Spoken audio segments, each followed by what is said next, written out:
name is Emily Ashbee and I have just graduated Goldsmiths University of London with a first class degree in fine art. The title of the exhibition is called Inside Outside, the inside being represented by the space itself, the living room, and the outside being the TV, being what's shown on the TV, representing the societal norms that we are expected to perform to, the role of tortured performer, of feeling like you're performing every day, and it represented my own dissociation and how I can often feel a bit disconnected with the world and what's going on around me. Going into my graduate show, I knew that I wanted to do something that showcased my films, that wasn't just projecting it onto a wall. I wanted it to be a very immersive experience that boosted the themes that I had explored within my films. The space that I ended up creating was a living room / dining room set that was based within the 90s.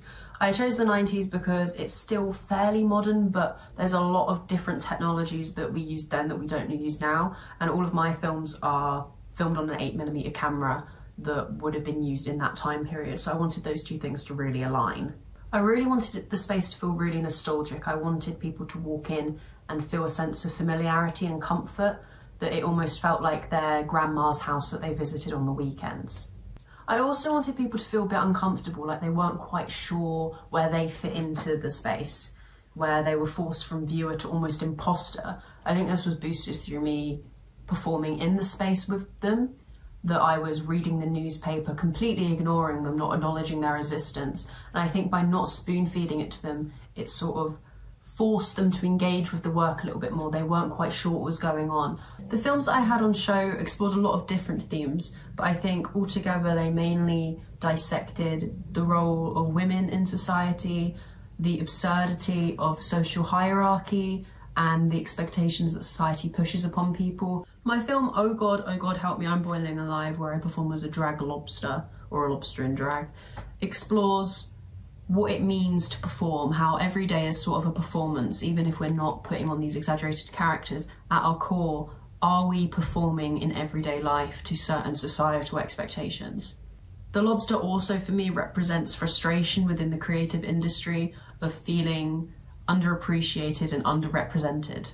Another key element of the space was the photoshopped archival images that I created and put around the space. So what I did was took a bunch of photos of my face in all of these different angles to match up with the poses that my family members are doing, and I photoshopped my face onto their face, which I think looked really stupid, ridiculous, absurd, especially in the larger group pictures, but also very eerie and very mysterious. So the pictures for me really represented reclaiming a family history that is mine, it's my bloodline, it's my heritage, but also is simultaneously not mine at all because I wasn't alive when these pictures or these events that my family members were attending were happening. Something that hugely influenced the space was Brechtian theatre practices. I did a lot of work and research into Brechtian theatre, especially how Brecht used certain techniques to break the fourth wall and push the viewer into active participant rather than complacent audience member. I think something that's so special about the Inside Outside project is that it is relatable. People have their own recollection of nostalgia, and nostalgia means different things to different people, but I think the way that I presented it with nostalgic technology is something that's really important. I think something else that's special is that it can be reproduced but put in different places, and it can mean completely different things. I'd be really interested in taking different elements from this exhibition and pushing them further, do different films or build on the films that I've already made, or take the family archival pictures and push them further, or even turn the written word pieces that I've done into films and turn them into scripts. I learned a lot from this project about installation, and I can't wait to see what I create next.